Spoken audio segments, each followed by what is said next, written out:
और डिस्काउंट पे ऐसा बिजनेस खरीदना जो मोनोपोली है, जिसके पास में प्राइसिंग पावर भी है, जिसके पास में कैपेसिटी एक्सपांशन का भी एक फोरकास्ट है और मार्जिन्स भी आने वाले टाइम पे इम्प्रूवमेंट हो सकते हैं, जो हमने समझा। ये एक बहुत ही इंटरेस्टिंग हो जाएगा लोगों के लिए, इन्वेस्टर्स के लिए, अगर आने वाले टाइम में इसमें और थोड़ा सा हमें फेवरेबल वैल्यूएशन मिलता है तो, और थोड़ा सा करेक्शन देखने मिलता है। Hello viewers, welcome to 360 investing. पिछले 2 साल में हमने देखा कि रेलवे स्टॉक्स में गवर्नमेंट की कैपेक्स स्टोरी के चलते, इन फोकस के चलते, रिफॉर्म्स के चलते कैसे रेलवे स्टॉक्स में 2x 3x ग्रोथ देखने मिली, जहां पर कुछ स्टॉक्स हैं जो 2-3 गुना हो गए। ऐसे हमने RVNL में देखा, एयरकॉन में देखा, IRFC में देखा, टिटागढ़ वैगन्स वगैरह, जो भी वैल्यू चेन के अंदर कहाँ ना कहाँ कॉन्ट्रीब्यूट करते हैं, सब कंपनीज को बेनिफिट हुआ। एक ऐसी भी कंपनी है जो इस सेगमेंट में एक मोनोपोली रखती है, रेलवे में मोनोपोली है जिसका, लेकिन वहाँ पर ग्रोथ नहीं देखने मिली शेयर प्राइस में। हम बात कर रहे हैं IRCTC के बारे में। आपको याद होगा कि जब IRCTC लिस्ट हुआ था, one of the favourite stocks था मार्केट में, जहाँ पर IRCTC ने एज ऑन डेट IRCTC ने 700% का रिटर्न इन्वेस्टर्स को बना के दिया है। 2022 में ये स्टॉक 1200-1300 के बीच में पीक आउट कर गया और आज तक आप देखोगे तो 1200 वापस भाव आया ही नहीं IRCTC का।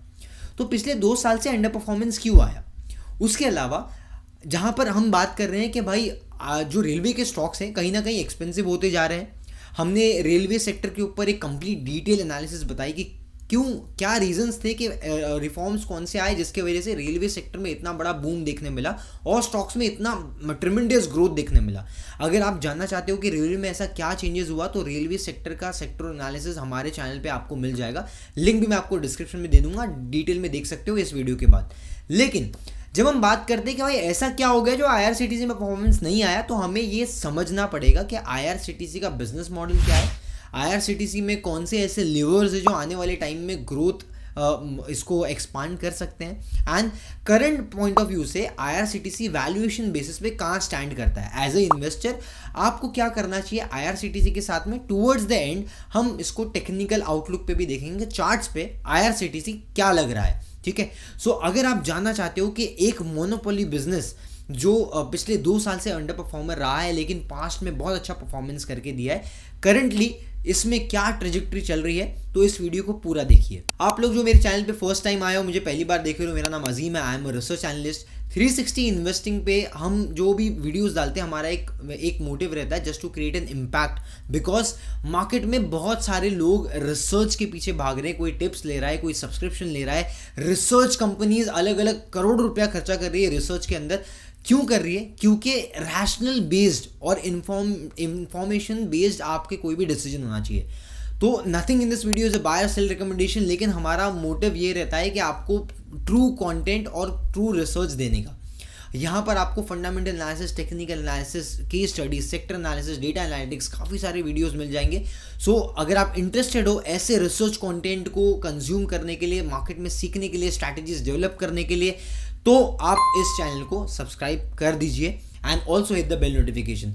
Stay tuned till the end, hit the like button before we start and let's get started.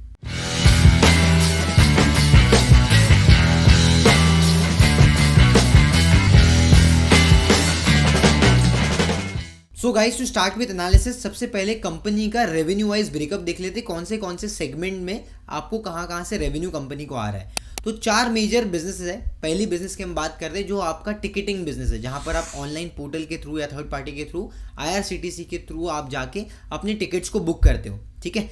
दूसरी चीज़ ये होती है कि कंपनी केटरिंग सर्विसेज प्रोवाइड करती है। आप जब ट्रैवल कर रहे हो तो आप ऑर्डर करते हो, पैंट्री होती है केटरिंग में, आप काफ़ी सारे फूड्स या जो भी आपको खाना पीने की चीज़ें हैं वो आप ऑर्डर करते हो। तो ये केटरिंग सर्विस जो आपको प्रोवाइड कर रही है वो भी IRCTC है, जो रेलवे में आपको प्रोवाइड की जा रही है। तीसरी चीज़ होती है जब आप ट्रैवल करते हो तो आप स्टेशन पे रेल नीर करके एक पानी का बॉटल आपने खरीदा होगा, तो ये पैकेज जो आपको ड्रिंकिंग वाटर है ये भी आपके रेवेन्यू में एडअप होता है, IRCTC का ही प्रोडक्ट है।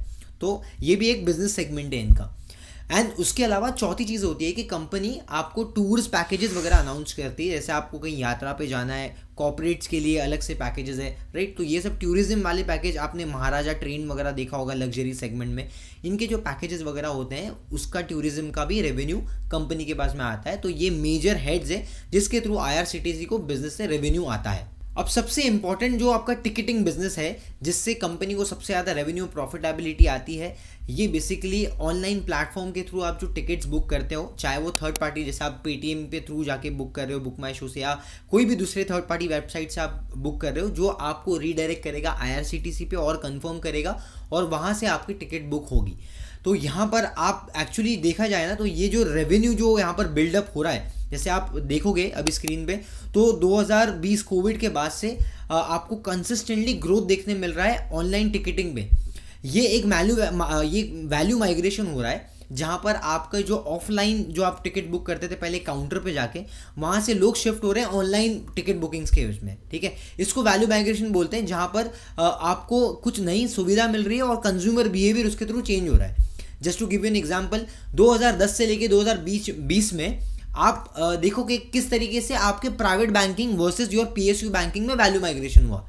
जहाँ पर पहले PSU बैंकिंग में लोग प्रेफर करते थे अकाउंट ओपन करना, सर्विसेज लेना, वो आस्ते आस्ते प्राइवेट बैंकिंग के थ्रू शिफ्ट हो गई। कॉर्पोरेट्स भी शिफ्ट हो गए, इंडिविजुअल भी शिफ्ट हो गए। क्यों शिफ्ट हुए? क्योंकि यहाँ पर आपके जो प्राइवेट बैंक से वो ज़्यादा एफिशिएंसी दे रही थी, ज़्यादा पोर्टफोलियो के आपको ऑप्शंस दे रही थी, ज़्यादा अच्छे प्रोडक्ट्स दे रही थी और सर्विस टॉप नॉच दे रही थी, ठीक है। इसलिए आप देखोगे कि एक साइड में आपको बिल्कुल भी अच्छी खासी सर्विसेज नहीं मिल रहे थे PSU बैंक में, और एक जगह पे आपको अच्छे सर्विस मिल रहे थे, जो इसके लिए यहाँ पर वैल्यू माइग्रेशन देखने मिला PSU बैंकिंग से प्राइवेट बैंकिंग के थ्रू। वैल्यू माइग्रेशन का बुक आपको अमेजोन पे मिल जाएगा। अगर आपको मल्टीपल केस स्टडीज़ पढ़ना है वैल्यू माइग्रेशन किस तरीके से होता है, तो आप वो बुक को खरीद सकते हो एंड उसकी कुछ समरीज भी आप देख सकते हो। अब अगर परफॉर्मेंस की बात करें तो ई टिकटिंग में आप देखोगे कि किस तरीके से 329 करोड़ का प्रॉफिट आपका रजिस्टर किया है कंपनी ने। 14% की अप्रॉक्सीमेटली ग्रोथ आई है वहाँ पर, और कन्वीनियंस फीस बढ़ गई है 2024 करोड़ पे फ्रॉम 198 करोड़। अब ये कन्वीनियंस फीस पिछले 2 साल में इसलिए भी बढ़ी है क्योंकि पहले जब आप पेटीएम वगैरह के थ्रू कोई भी बुकिंग करते थे तो वहाँ पर पेटीएम एक फिक्स कॉस्ट देता था कंपनी को, one time and subscription cost भी आप जो उसको बोल सकते हो। लेकिन अभी कंपनी ने IRCTC ने पर टिकट 12 रुपीज़ का एक कॉस्ट लेना शुरू कर दिया, तो वहाँ पर उनका प्रॉफिटेबिलिटी बहुत बढ़ गया है। एंड ऑल्सो आने वाले टाइम में हो सकता है कि प्राइसिंग पावर IRCTC के पास में रहेगा, तो ये और इंक्रीमेंट हो सकता है, जिसके थ्रू IRCTC को इसका बेनिफिट मिलेगा। अब दूसरे सेगमेंट पे चलते हैं, विच इज जो केटरिंग बिजनेस। अब केटरिंग बिजनेस अप्रॉक्सीमेटली 30% का आपका रेवेन्यू कंट्रीब्यूट करता है। केटरिंग बिजनेस में आप देखोगे स्टैटिक केटरिंग, मोबाइल केटरिंग, ई केटरिंग, इसमें भी आप देखोगे फूड प्लाजा वगैरह बनाया गया है। इनफैक्ट रिफ्रेशमेंट रूम्स बनाए गए हैं एंड बेस किचन्स वगैरह के थ्रू जो सेलिंग होती है उस पर रेवेन्यू आता है। मोबाइल केटरिंग में आप देखोगे राजधानी में, शताब्दी में, दुरंतो में, ये सब जो लग्जरी सेगमेंट की जो गाड़ियां हैं यहाँ पर आपको ये सर्विस मिल रही है। इनफैक्ट वंदे भारत वगैरह के थ्रू, और जो तेजस सेगमेंट है और वंदे भारत है, यहाँ पर भी सर्विसेज शुरू है। एंड आने वाले टाइम में जैसे गवर्नमेंट फोकस कर रही है कि और वंदे भारत ट्रेन्स को लाया जाएगा, तेजस को बढ़ाया जाएगा, तो इसके चलते कंपनी का मार्जिन और आने वाले टाइम में केटरिंग सेगमेंट में इम्प्रोवाइज हो सकता है। अब केटरिंग सेगमेंट के थोड़े एक परफॉर्मेंस पे भी हाईलाइट डाल लेते हैं। तो अगर आप केटरिंग सेगमेंट्स के देखोगे तो अभी यहाँ पर आपको ग्रोथ देखने मिल रही है 17% से Y-on-Y बेसिस पे, जहाँ पर 560 करोड़ के आसपास आपका रेवेन्यू आया है। प्रॉफिट जो अपने मार्जिन है, मार्जिन अप्रॉक्सीमेटली मॉडरेट रहे हैं 14.6% के आसपास, लेकिन कंपनी का जो गाइडेंस रहा है केटरिंग सर्विसेज को लेके, वो रहा है अप्रॉक्सीमेटली 15 से लेके 20% का वो मार्जिन देख रहे हैं कि आने वाले टाइम में 14-15 या से लेके लोअर एंड पे, और आपका ऊपर में 19-20% तक का मार्जिन आपके फ्लक्चुएट कर सकते हैं, which is again a positive sign, because उस हिसाब से तो अभी हम लोअर लेवल पे चल रहे हैं, तो आने वाले टाइम में मार्जिन इंप्रूवमेंट के स्कोप है, जैसे मैंने आपको बताया केटरिंग सर्विसेज में। अब एक और सेगमेंट जो हमने बात की थी, जो पैकेज वाटर है, रेल नीर, उसके बारे में देखते हैं। यहाँ पर आप देखो कंपनी ने रेवेन्यू रिपोर्ट किया 107 करोड़ का, 34% Q-on-Q एंड 16.5% Y-on-Y ग्रोथ दिखाया। मार्जिन स्टेबल है 12.5% पे, लेकिन यहाँ पर मार्जिन इंक्रीज हो सकते हैं। अब ये देखो कि एक्वाफिना हो गया, बिस्लरी हो गया, ये सब 20 रुपया एक बॉटल आपको 1 लीटर की बेचते हैं, लेकिन रेल नीर अभी भी आपको 15 रुपये पे बेच रहा है। एंड क्योंकि इनके पास प्राइसिंग पावर है, बिकॉज अगर आप कल को अगर 18 रुपया भी लेने लग गया तो ऐसा नहीं है कि लोग खरीदेंगे नहीं, 20 रुपया भी लेगा तो भी लोग खरीदेंगे। तो प्राइसिंग पावर अभी भी है, लेकिन वो अनटैप्ड प्राइसिंग पावर है, अभी तक उन्होंने टैप नहीं किया। आने वाले टाइम में हो सकता है बढ़ा सकते हैं, ठीक है, जो कि एक पॉसिबिलिटी है। इसलिए मुझे लगता है कि यहाँ पर ये सेगमेंट में भी मार्जिन एक्सपेंशन हो सकता है। तो अब हम आते हैं चौथे सेगमेंट में, जो हमारा टूरिज्म का और ट्रैवलिंग का बिजनेस है। अब यहाँ पर आप देखोगे तो अलग अलग पैकेजेस हैं।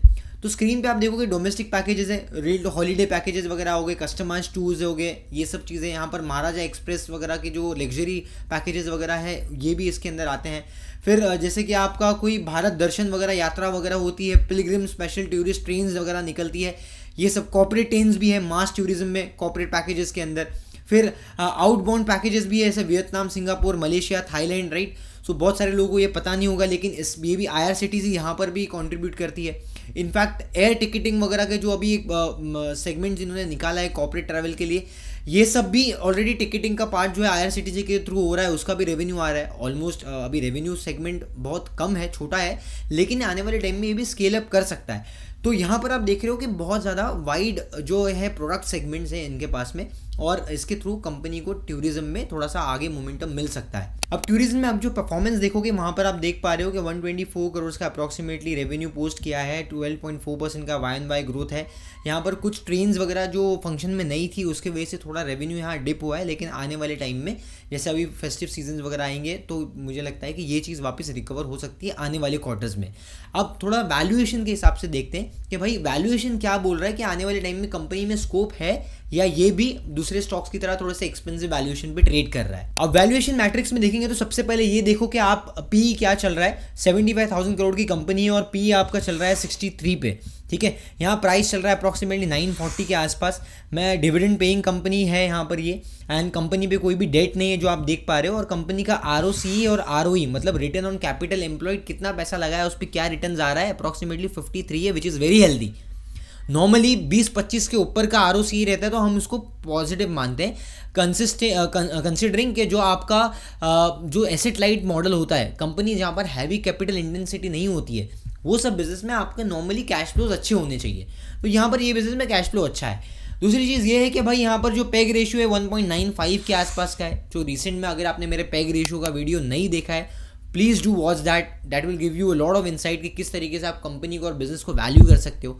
1.95 का पैग थोड़ा सा हायर लेवल पे, तो मुझे लगता है कि स्कोप ऑफ करेक्शन इस स्टॉक में देखने आपको मिल सकती है, लेकिन क्या बेसिस पे मैं बोल रहा हूँ ये हम आगे समझते हैं। अब यहाँ पर नीचे आते हैं तो पहले थोड़ा सा बैकग्राउंड समझ लेते हैं कि पास्ट में क्या हुआ है। तो पास्ट में पी कैसे परफॉर्म किया, देखो आप एक टाइम पे 200-300 का पी चल रहा था, और बाद में रेवेन्यू बढ़ा, कंपनी का प्रॉफिटेबिलिटी बढ़ी, लेकिन स्टोरी थोड़ी सी कोलैप्स हो गई इन टर्म्स ऑफ आपका प्राइस मोमेंटम।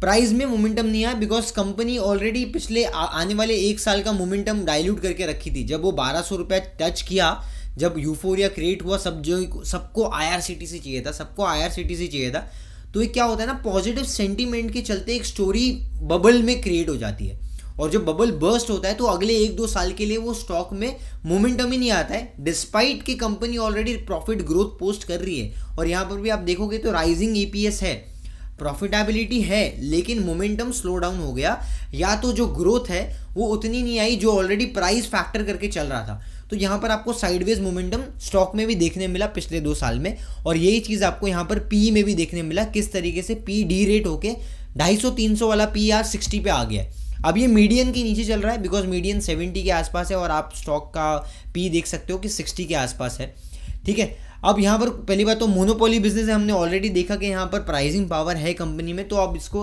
ग्रोथ पर्सपेक्टिव से देख लेते हैं। तो सेल्स वाइज अगर आप टॉप लाइन ग्रोथ देखोगे कंपनी में, एक टाइम पे 141% का ग्रोथ था, 88% का ग्रोथ आया, फिर वो गिर के 20% पे आ गया। तो हम हमेशा ये चीज़ बोलते हैं कि ऐसा नहीं होगा कि 70, 80, 100% का ग्रोथ हमेशा ही कंपनी में आएगा। जिस दिन वो मार्केट को ये समझ में आया कि ये 80% वाला ग्रोथ गिर के 20-25% पे स्टेबल हो जाएगा, स्टॉक प्राइस को मारना शुरू कर देंगे, जब तक वो वैल्यूएशन पे ना आ जाए कि भाई यहाँ से अभी 20% का ग्रोथ का ही आपका मोमेंटम बाकी है। तो यही चीज़ हो रही है, और करेक्शन हमेशा 2 साइड से होती है, एक आपका टाइम साइड से होती है और करेक्शन आपका प्राइस साइड से होती है। तो या तो टाइम करेक्शन होगा या तो प्राइस करेक्शन होगा, ये मैंने काफ़ी सारे वीडियोज़ में बोला है। तो आपको ये ध्यान देना है कि भाई यहाँ पर टाइम करेक्शन भी हुआ है और प्राइस करेक्शन भी हुआ है। अब आगे चलते हैं, इसको थोड़ा सा और मोमेंटम वाइज समझते हैं। अब आप इसको प्रॉफिट्स में देखोगे तो ईयर ऑन ईयर वाइज आप देखोगे 660 करोड़ का आपका जो प्रॉफिट था वो बढ़ के 1000 करोड़ हो गया, 1100 करोड़ हो गया, और मुझे लगता है कि आने वाले टाइम में 1200 करोड़ आ जाएगा, ठीक है। यहाँ पर अगर आप ये पिक्चर देखते हो इसका, तो यहाँ पर आप देख पा रहे हो कि 3 साल में आपका जो टॉप लाइन ग्रोथ है 77% बता रहा है, 94% बता रहा है, और सिर्फ CAGR स्टॉक प्राइस ग्रोथ 19% है। वो क्यों 19% है? बिकॉज हमने देखा एक साल में 140% का ग्रोथ था, फिर 80% का ग्रोथ था, वो गिर के 20% पे आ गया। अब क्वेश्चन ये क्या ये 20% से वापस 60% 70% का ग्रोथ कंपनी दिखा पाएगी कि नहीं, ठीक है। इसीलिए ये अभी तक ये स्टॉक को मोमेंटम नहीं मिल रहा है। अब एक चीज़ और ये देखोगे आप, कैश फ्लोस तो कंपनी बना रही है, पॉजिटिव कैश फ्लोस है, राइट। शेयर होल्डिंग पैटर्न में आप देखोगे तो यहाँ पर ऐसा नहीं है कि बड़े इन्वेस्टर्स ने माल बेच दिया है, कोई मेजर माल किसी ने सेल ऑफ नहीं किया है रिसेंट में, राइट। लेकिन पॉजिटिव पार्टिसिपेशन नहीं है, क्योंकि हम इसको समझने के लिए चार्ट्स पे चलते हैं। तो चार्ट पे सबसे पहले हम समझते हैं मोमेंटम कैसा था। तो पास्ट में आप देखोगे कंसिस्टेंटली स्टॉक ऊपर था, ऊपर जा रहा था, और ये बहुत बड़ा मोमेंटम, जो इतना बड़ा मोमेंटम जब आता है ना, तो हमेशा ही आपको एक अलार्मिंग सिग्नल बजने लगता है। मतलब मेरे दिमाग में एक अलार्मिंग सिग्नल बजने लग जाता है जब 50 मूविंग एवरेज से बहुत दूर जाके स्टॉक ट्रेड हो रहा है। तो यहाँ पर आप देखोगे इतना बड़ा अंडर परफॉर्मेंस आया, और ये तो पूरा आपका प्राइस करेक्शन हो गया, और ये जो आपका 2 साल का हो गया अप्रॉक्सीमेटली, ये टाइम करेक्शन हो गया। आज स्टॉक ये वाले ट्रेजेक्टरी में आके खड़ा हो गया है। अब इसको हम थोड़ा सा डेली पे देखते हैं, जस्ट टू गेट क्लियरिटी कि इसको डेली में शॉर्ट टर्म मीडियम टर्म में किस तरीके से हम एसेस कर सकते हैं। तो आप डेली चार्ट पे, डेली फ्रेम पे आओगे, फ्रेम को किस तरीके से एडजस्ट करना है। अगर आपको ये समझना है कि भाई ट्रेडिंग में टाइम फ्रेम को कैसे यूज़ किया जाए, तो टाइम फ्रेम के ऊपर एक डिटेल वीडियो हमने बनाई है, लिंक आपको डिस्क्रिप्शन में मिल जाएगा, आप वो भी देख सकते हो।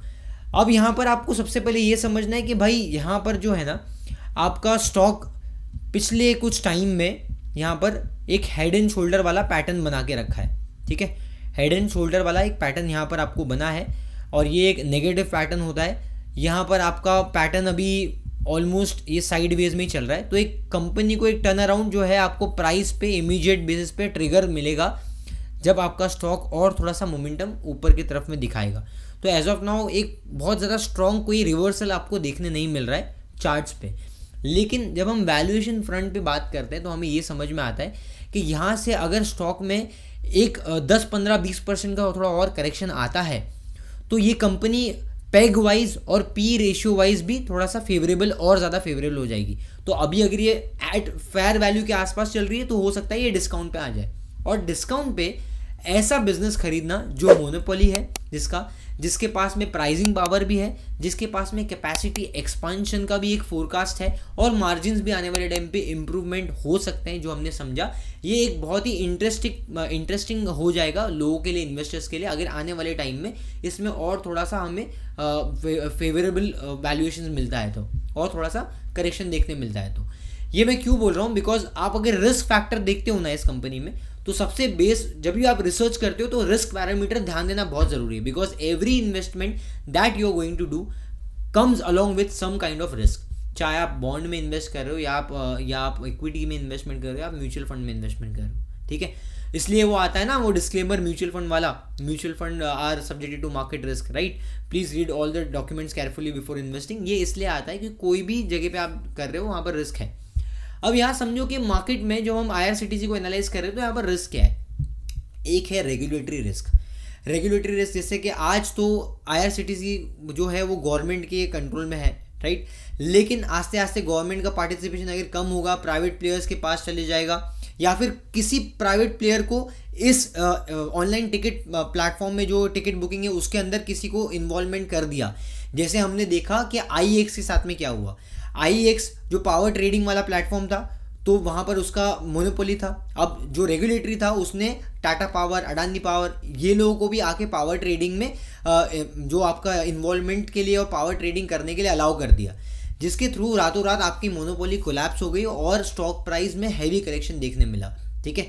तो वैसे ही कुछ यहाँ पर भी हो सकता है। रिसेंट में अगर आप देखोगे, अगर कोई भी अडानी या फिर अंबानी कोई भी आके यहाँ पर ऑनलाइन प्लेटफॉर्म बुकिंग प्लेटफॉर्म के थ्रू आ जाता है, जहाँ पर वो IRCTC को कंपटीशन दे रहा है, तो बेसिकली वहाँ पर आपका जो प्राइसिंग पावर है वो थोड़ा सा इरोड हो जाएगा, और यहाँ पर स्टॉक में आपको करेक्शन देखने मिलेगा।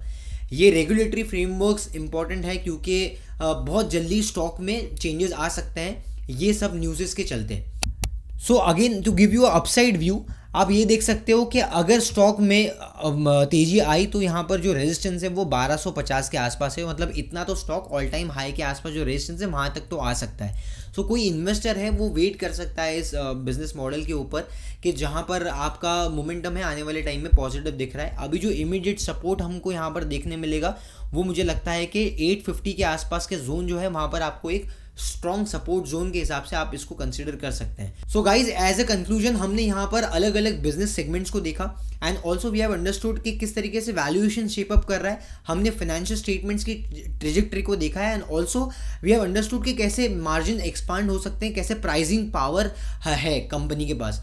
रिस्क पैरामीटर को भी हमने एनालाइज किया एंड टुवर्ड्स द एंड हमने देखा कि भाई टेक्निकल आउटलुक में आपका सपोर्ट रेजिस्टेंस क्या बोल रहा है। ये कंप्लीट पिक्चर मैंने आपको बताई IRCTC की। Now this is not a buy or sell recommendation, तो आप कभी भी कोई भी डिसीजन लेने से पहले अपने फाइनेंशियल एडवाइजर से कंसल्ट कर सकते हैं, खुद का इंडिविजुअल रिसर्च कर सकते हैं। If you love the video, do hit the like button and also you can in order to stay tuned with this channel और ऐसे रिसर्च वीडियोस देखने के लिए चैनल को सब्सक्राइब कर दीजिए। also hit the bell notification because जब भी आप बेल नोटिफिकेशन के थ्रू आपको नोटिफिकेशन आएंगे तो आप ऐसे रिसर्च ओरिएंटेड कंटेंट देख सकते हो। अगर आपको पसंद आता है हमारा काम तो आप इस वीडियो को आपके फ्रेंड्स, फैमिली मेम्बर्स, रिलेटिव्स के साथ में शेयर कर सकते हो, सोशल मीडिया पे पुट अप भी कर सकते हो, क्योंकि मेरा कोई अलग से मैं प्रमोशन वगैरह तो करता नहीं हूँ। जो आप लोग यहाँ पर लोगों को रिकमेंड करते हो उसके थ्रू हमें ऑडियंस मिलती है। सो आई होप अगर आपको थोड़ा बेनिफिट मिल रहा है, इनसाइट्स मिल रही है, तो आप प्लीज़ इसको आगे भी लोगों के साथ में शेयर कीजिए। एंड मैं ये भी आपको बोलना चाहूँगा कि आपको कोई भी डाउट है, कोई भी सजेशन है आपके, तो हमें कमेंट सेक्शन में प्लीज़ बताइए। एंड अगर कोई डाउट रहेंगे तो I will be more than happy to solve. मिलते हैं अगले वीडियो में आप सभी के साथ में। आपका समय हमारे साथ में इस चैनल पे गुजारने के लिए बहुत बहुत धन्यवाद। आने वाले टाइम में हम और इंसाइटफुल वीडियोस लेके आएंगे। Till then keep learning.